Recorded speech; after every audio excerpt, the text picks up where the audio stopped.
Hello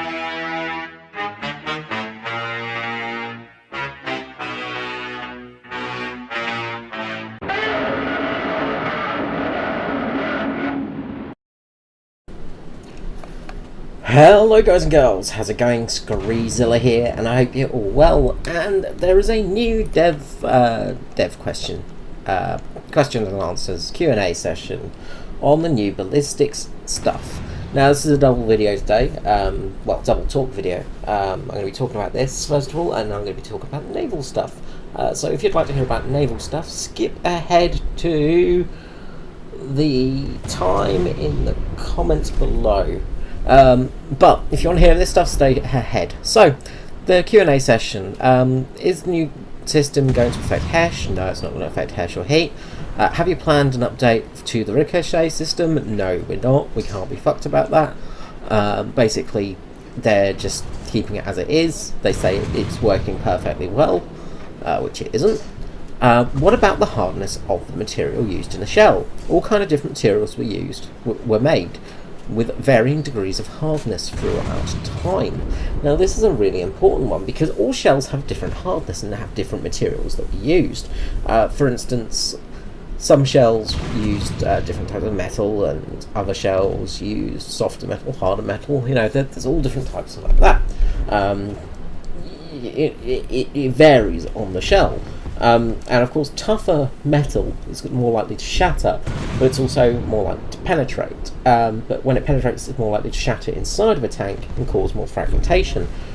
This is a really important thing, and their answer is material hardness will not be taken into account in caliber type projectiles, since this parameter could be really different depending on the time of production. Hardness could vary greatly for the same round type, and choosing specific values would not be accurate. However, hardness density of the core for such rounds as APFSDS will be taken into account. Now that's important because things had different rods. Now most of them were tungsten, which is a very dense material, and a very dense material means it's a very heavy material. And a very heavy material means it has a lot more impact to it. So it's good that they're doing that, but annoying that they're not looking into it for other nations. Now, the metal quality for Japanese shells was poor, so it was softer and generally not as... it was a little bit more squishy, or a bit more brittle. You know, there's so many different things, and that's why you see on the official bits and bobs that, well, yeah, they did have a lot of different penetration types. They did have a lot of different penetration values. I'll move this over here so you can actually see what I'm kind of shooting at. And they did have lots of different sort of values and stuff like that. If we switch to this one, we'll actually be able to see it a little bit better. But not having it in shell types is going to affect quite poorly the actual gameplay. Now let's over this side. So yeah, it's really going to make things very... well, it's going to affect some shells really badly.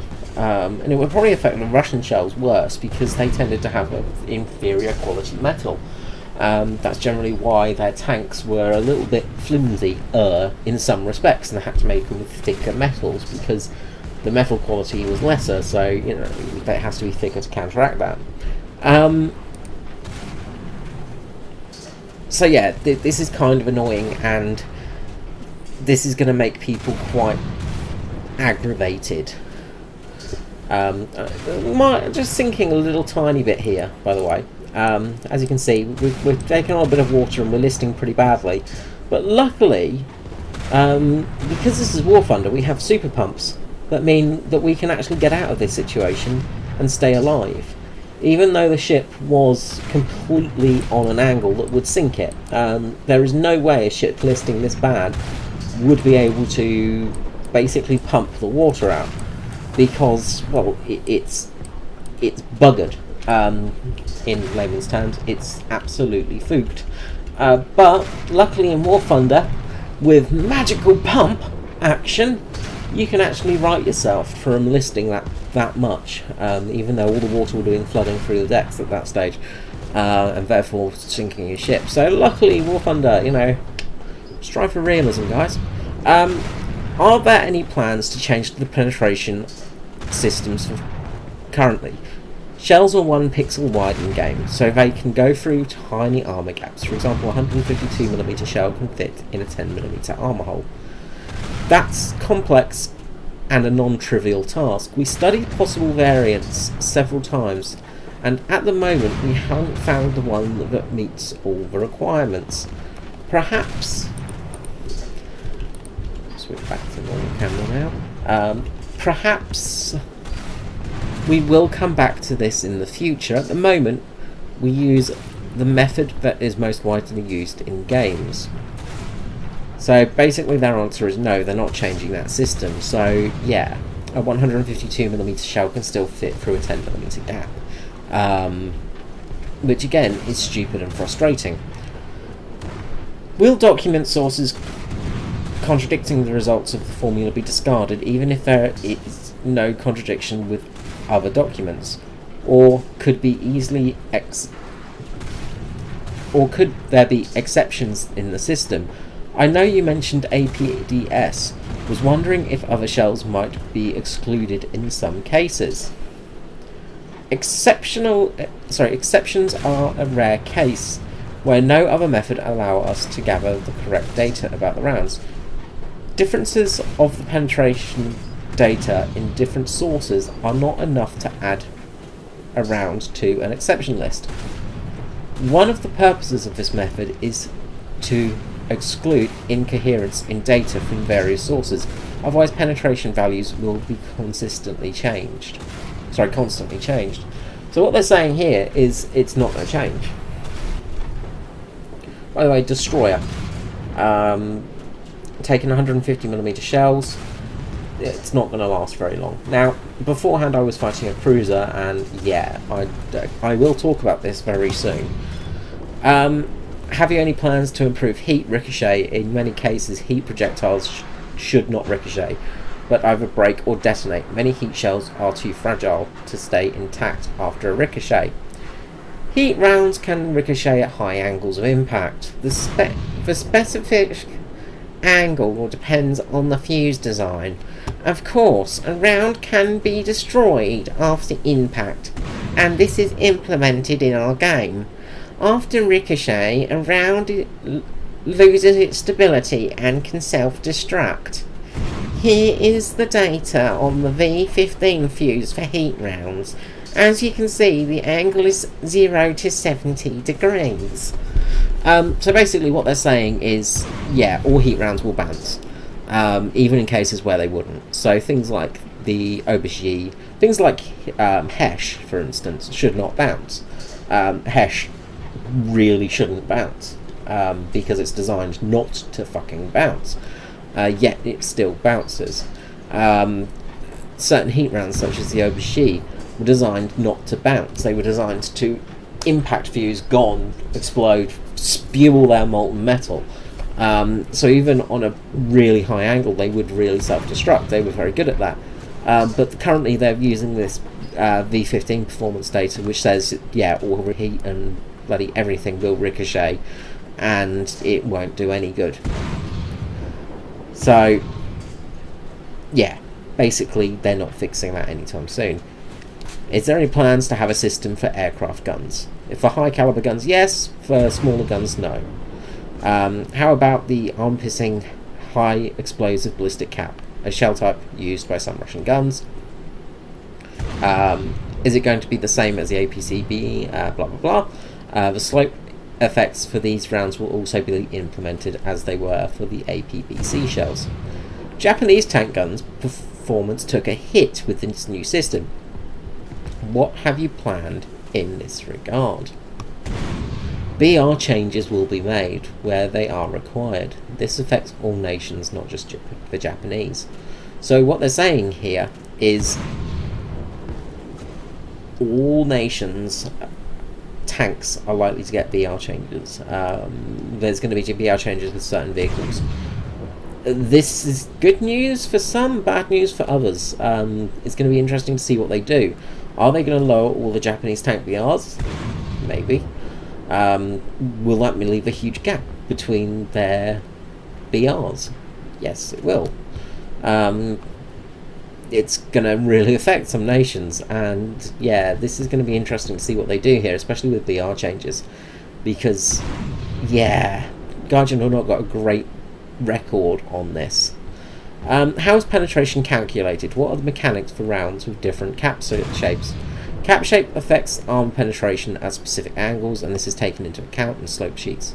To get penetration with the value specific angle, you should divide armor thickness by slope value for the required angle. Do these formulas apply to low caliber aircraft weapons? No, not at the moment. They don't plan on doing machine guns. Rounds of the same type and caliber may have different penetration. Will it affect the calculation? If these rounds have different parameters affecting penetration, mass velocity, HE, mass, etc., this will affect calculation results. Can you show us the exact formula where penetration is calculated? It is unclear, blah blah blah. In the future, the exact characteristics of the round will be on the Warfighter Wiki directly. Damar's formula does not take explosive mass into account, but using your calculator, one notices that final penetration value is not linear in reference to explosive mass. Are these some kind of hidden parameters?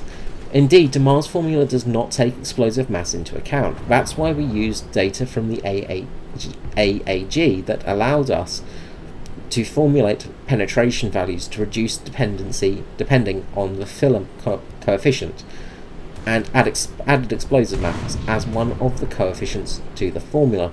Taking explosives into account allows us to calculate penetration value more accurately.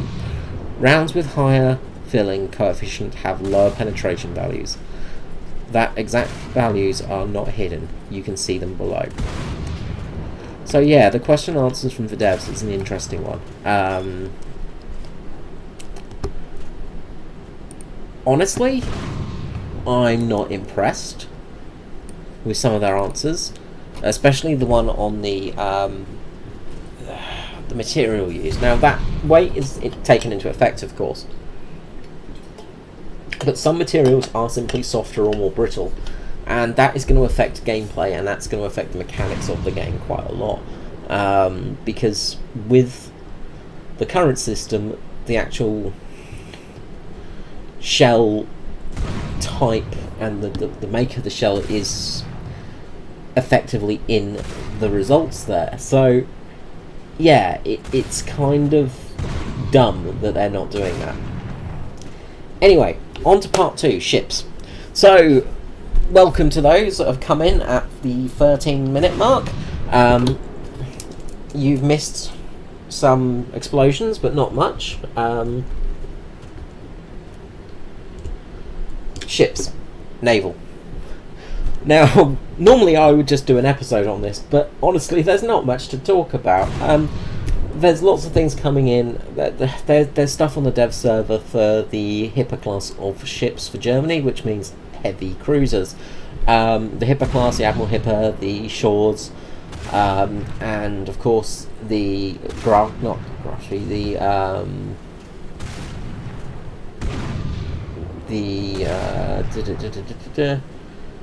oh, brain is not working. Brain, why are you not working? I hate it when you don't work.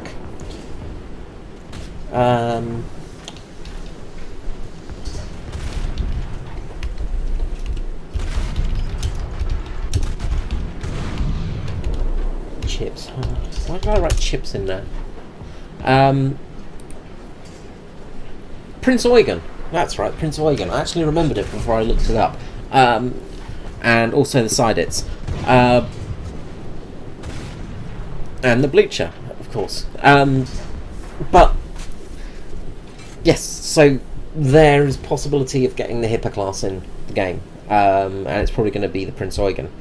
So yeah, Prince Eugen's probably going to be the premium version of it, I imagine. So yeah, it will be interesting to see what they do there. Now, it finally died in our ship after taking so much punishment, and there is a cruiser in there's a destroyer in our spawn. So we punish him quite severely with our guns. But what I wanted to talk about was just how ridiculous it is. Now, you saw earlier I was fighting a ship. I was fighting another cruiser. I was fighting the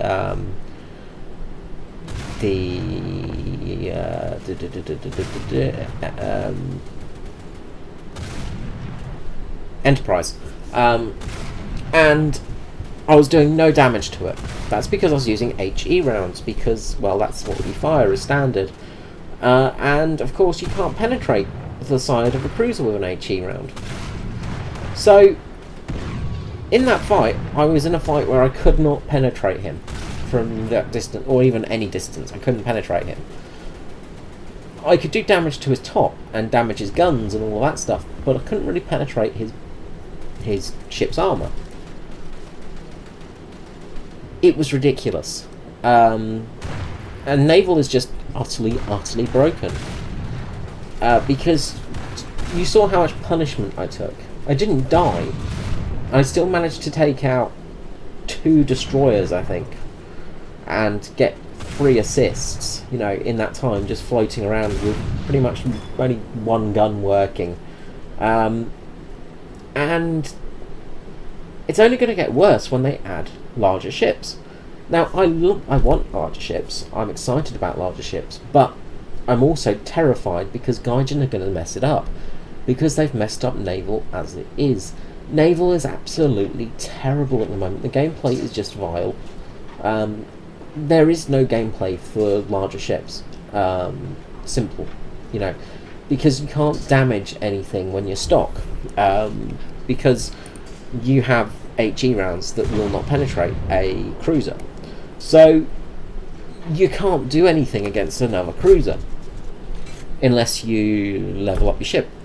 And you can't level up your ship because you can't do anything because you don't have. So there's this vicious cycle. Plus, there are so few players in Naval. This is the first night I've been actually able to get a game in about a week for Naval. A week I have been trying to get a game. Now, I've not been trying every hour of the day. However, I've been trying probably about 6 or 7 times a day, where I've been waiting about 10 minutes to get a game and then given up. So, yeah, it's got problems, especially the high tiers. Now, somebody pointed out to me on my last Naval video that that's probably because not many people have, you know, destroyers yet. And that's very true. However, lots of people have ships that are in the range for this BR, and they're just not playing. And even if you play lower classes, they're not playing. Also, how the hell does a 150mm gun with HE rounds not blow the front off this ship? That's 3 hits from a 150mm to the front of this boat, and it's still fine. A little bit high. Maybe a little bit lower. Take a shot. That's 6 hits now on a ship with 150mm guns with HE rounds that have 3.89 kilograms of explosive filler in, hitting a small boat and detonating and not killing it. Yes, Naval has some serious problems and they need to fix it fast. This is just beyond a joke. It's so terrible. The gameplay is not good. The gameplay is terrible. The gameplay is simply awful because of these maps. You can't enjoy yourself, you can't have fun.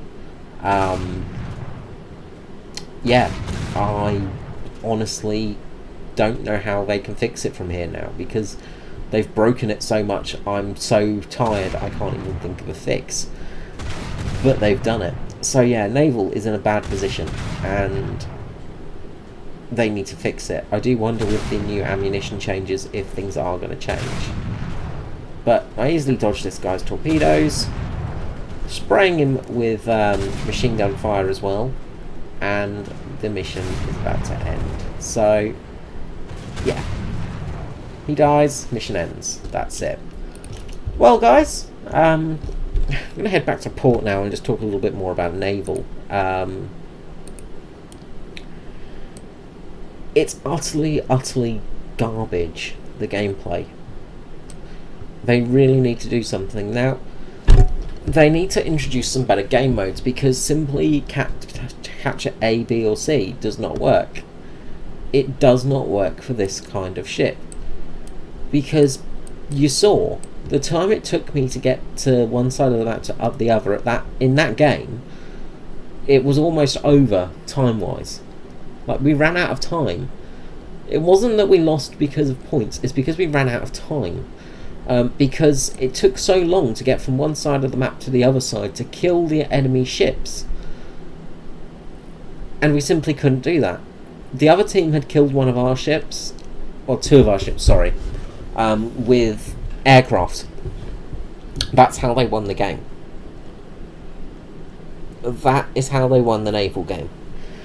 You can see the problem here. It's just, it's utterly garbage, and they really need to do something to fix the gameplay. It's not the ships, it's not the boats, it's not the actual, well, it is a lot the way they've classed it and laid it out. You know, the fact that they have put larger ships way down here where you have to grind through all of this to get to them, because a lot of people just want to get to this because they think this is what they want. It's not. You don't want that. You want to get this stuff. But the grind to get to here is so frustrating, people give up and they don't play them. And then you only have about 4 or 5 players. I mean, if we look now, Naval Realistic, 1 player waiting for battle. It's currently 3 AM here in Australia. So, you know, not many Australian players, but this is worldwide. This is all nations. So, you know, it's daytime it's almost evening in England. It's daytime in America. You know, there's 58,000 people online. Yet, none of them are playing this. If we look at the EU, we've got a few players in some smaller boats. If we look at the Russian server, we've got we've got 4 players at rank 1, 6 players at rank 2, 1 player at rank 3, 1 player at rank 4. South African server, I think that's what South American, sorry. I think, is it South American or South African? I don't know. SA. I actually don't know which server this is, sorry. Southeast Asia, maybe? I don't know. But anyway, we have 4 players at rank 1, 2 players at rank 2, 3 players at rank 3, 1 player at rank 4. And in America, we have quite a few more players, but 3 players at rank 3, 1 player at rank 4. So yeah, as you can see, Naval is in a dire state. There's not the player base to keep on playing it. Now, of course, we will get more players when Japanese ships are released, because people will play them for a little bit and then stop playing them. We'll get more players when they release big ships, of course, when they release heavy cruisers. But they're going to release them the same way they released probably the British or something like that. You know, they'll release them, but you need to get into premium by buying, you know, one of the ships. You need to buy this ship to get in there. So they're just doing it to make some more money, obviously, and they're going to make a quick buck, but they're not going to make money in the long run because people aren't going to keep playing these ships. And it's a shame, because the actual models of the ship is great, and I like the fact you can damage compartments and stuff like that. It's not just hit points, but it is just hit points at the moment. The way they've done it is, you know, if you turn each section black, then that's it, the ship sinks. You know, that's a hit point system, and that's not what they said they were going to do, but it is what they've done. So again, they're spewing crap out of their mouths. It should be a thing of sinking. It should be a thing of you know, the biggest problem should be from sinking. You know, if you get a broadside of 6 150mm sort of shells into your side here, and they hit you sort of just around below the waterline, you're going to sink pretty quickly. If you get a torpedo hit, you're going to start sinking. You're not going to be completely instant killed, but you are going to start sinking, and that's another problem. Torpedoes are overpowered and they kill you instantly because they work on a hit point system. So yeah, there is that problem. I know they have actually made it so you can take maybe one torpedo to the bow and still survive, but it's still a hit point system. So yeah, they've basically messed up the Navy release, and they've messed up Naval in general. It's worse than helicopters, because at least you can use helicopters in ground realistic battles. In Naval, you can't really use planes because you get shot out of the sky too quickly. So yeah, it's just woeful. It's really not enjoyable, and that's part of the game, that it should be enjoyable, and they've made it boring. They've made a cruiser with 3 150mm cannons boring, and I don't know how you do that, Gaijin. You just, bravo, bellissimo, well done. You have just achieved greatness by doing that. Anyway, I'm going to head off now because, as you can tell, I'm saltier than the side of a ship at the moment. I'm just fed up with it. I'm just fed up with Naval. I'm fed up with their attitude. I'm fed up with their game-breaking decisions, and I'm fed up with the fact that they're not improving aspects of the game that they should be. They're improving aspects of the game that we didn't need improving. They're doing stuff that we don't need done instead of doing stuff that we need done. Alright guys, until next time, this is me, Screezer, out. Bye-bye. Oh, and before I forget, Discord channel below. Check it out, join, we're cool. Come to the Kaiju Club, it's fun. Alright guys, see you next time. Bye.